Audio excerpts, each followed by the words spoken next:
सर्वेभ्ये नमो नमः। आज हम अध्याय 13 का अध्ययन करेंगे। करुणापरा ही साध्वै। करुणापरा यानी करुणा से युक्त होता है। साध्वै यानी साधु जनों का या महापुरुषों का हृदय करुणा से परिपूर्ण होता है। यह पाठ मूलतः जातकमाला से लिया गया है और जातकमाला की रचना किसने की? आर्यसूर ने की है।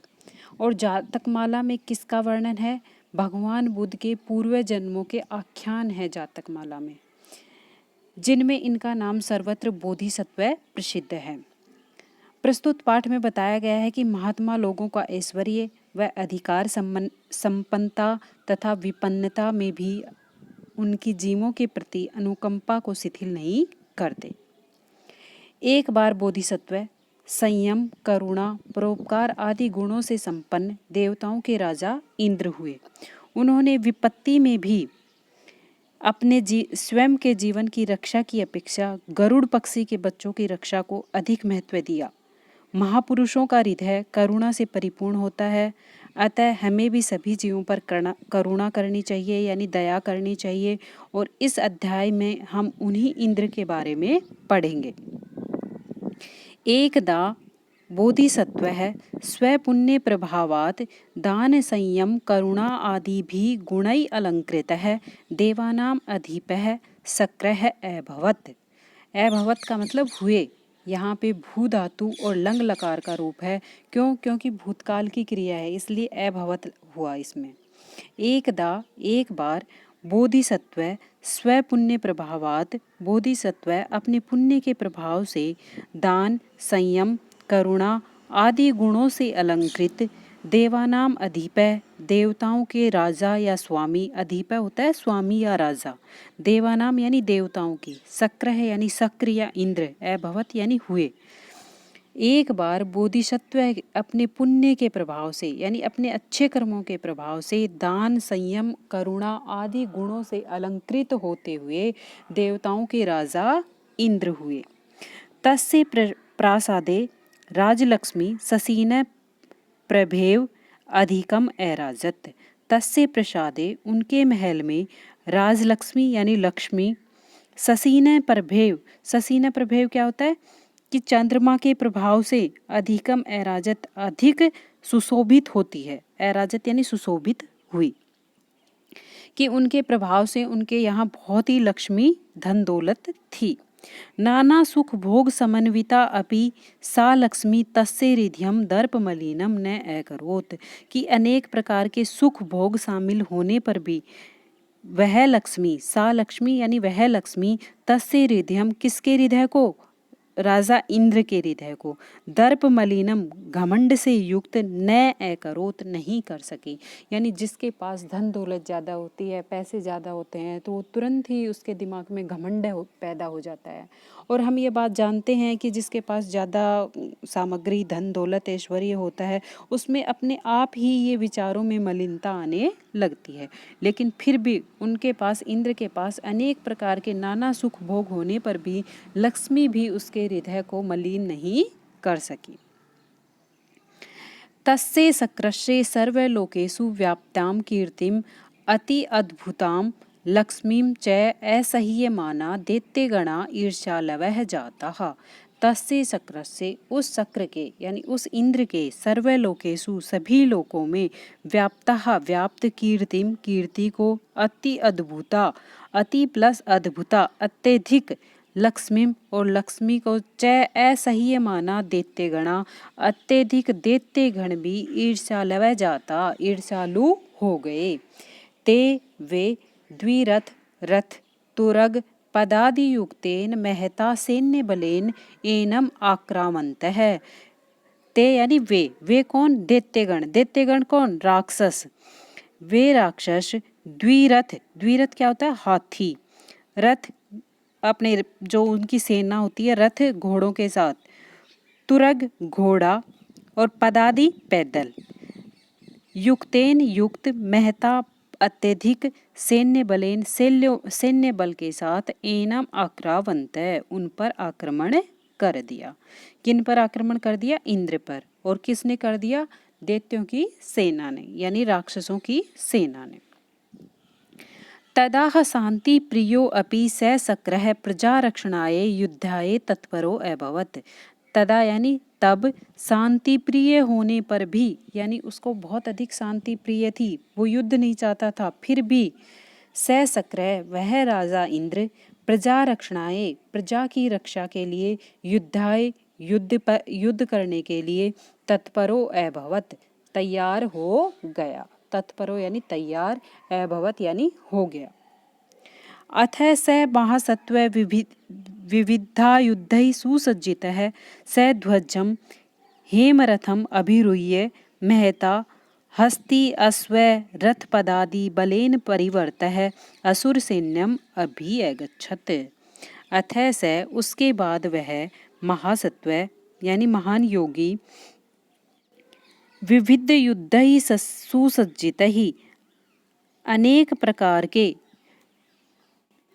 सुसज्जित होकर सध्वजम ध्वज से युक्त हेमरथम सोने के रथ पर आरूढ़ होकर यानी विविध आयुधों के द्वारा सुसज्जित होकर अनेक प्रकार के आयुध या शस्त्र लेकर सुसज्जित होकर अपने ध्वज से युक्त होकर सोने के रथ पर अभिरुह्य चढ़कर अनेक महता यानी अनेक अत्यधिक मात्रा में हस्ती हाथी अश्व घोड़ा रथ और पदादि पैदल बलेन सेना से परिवर्तय घिरे हुए होकर असुर सैन्यम अभिअगच्छत् असुर सेना के पीछे चल दिया। तत्र च समुद्र तीरांते एव रणः प्रारब्धः। तत्र यानी वहाँ समुद्र तीरांते समुद्र के किनारे पर च का अर्थ होता है और वहाँ समुद्र के किनारे पर रणः प्रारब्धः युद्ध प्रारंभ हुआ। पर्वते रणे पट्टानां भट्टानां च प्रतिध्वनितेः शब्दै नभस्थलं स्फुटिमिव जातः। स्फुटिमिव जाता होता है फट सा गया हो जैसे। नभस्थल यानी आकाश। प्रतिध्वनित या प्रतिध्वनित किसके द्वारा, कौन सी शब्दों के द्वारा? पट्टानाम भट्टानाम, भट्टानाम होता है योद्धाओं के द्वारा और पट्टानाम होते हैं नगाड़े।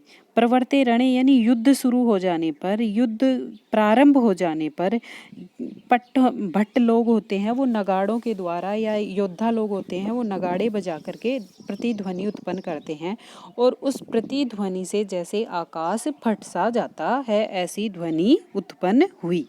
जातम यानी उत्पन्न हुई। एवं ही परस्पर युद्धमानेषु सत्सु असुराणां विषदग्धेभ्यः शस्त्रेभ्यः भीता सुरेंद्रवाहिनी पलायनम अकरोत्। एवं परस्पर युद्धमानेषु युद्ध करते हुए असुराणां विषदग्धेभ्यः असुरों के द्वारा विष से युक्त होकर शस्त्रेभ्यः शास्त्रों से अस्त्र शस्त्रों से भीता भयभीत होकर सुरेंद्र वाहिनी यानी इंद्र की सेना, सुर प्लस इंद्र, यहाँ पे क्या होता है ए और ई मिलके गुण स्वर संधि हो जाएगी, ए हो जाएगा सुरेंद्र।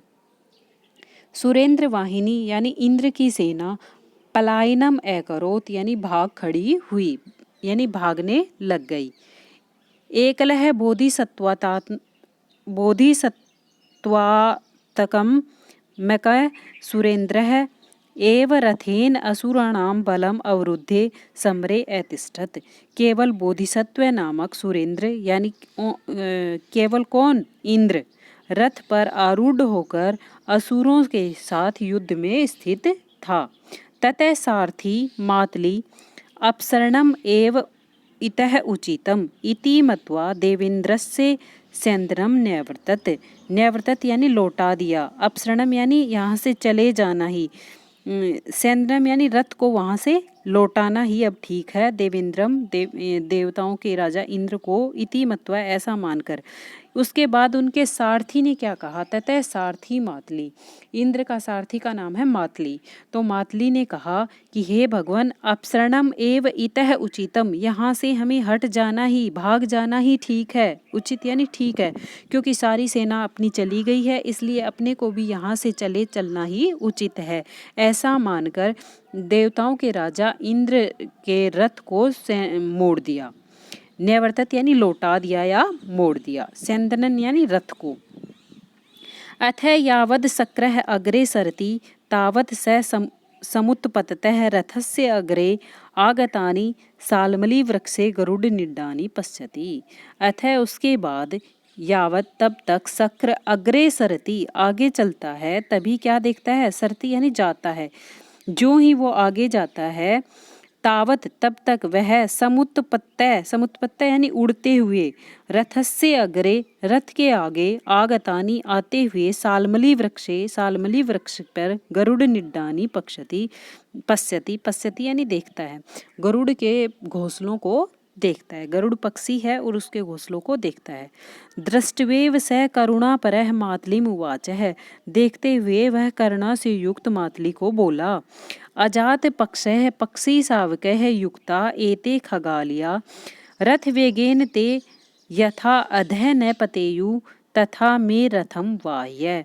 कि ये जो पक्षी हैं, सावकः है यानी पक्षियों के बच्चे, वाह्य यानी रथ चलाओ, कि हम जो रथ चला रहे हैं तो ये पक्षी शावक के बच्चे हैं, ये रथ के वेग से अधः न पतेयु नीचे न गिर जाएं, इसलिए मैं रथ है वाह्य, इसलिए मुझे रथ चलाने दो। मातली उवाच साधु दैत्यासम अभियान्ति। मातली ने कहा, हे साधो ठीक है, लेकिन दैत्या सम अभियान्ति यानी हमारे जो दैत्य राक्षस गण जो हैं वो हमारी तरफ आ रहे हैं, सम अभियान्ति यानी सामने से आ रहे हैं, सामने ही आ रहे हैं।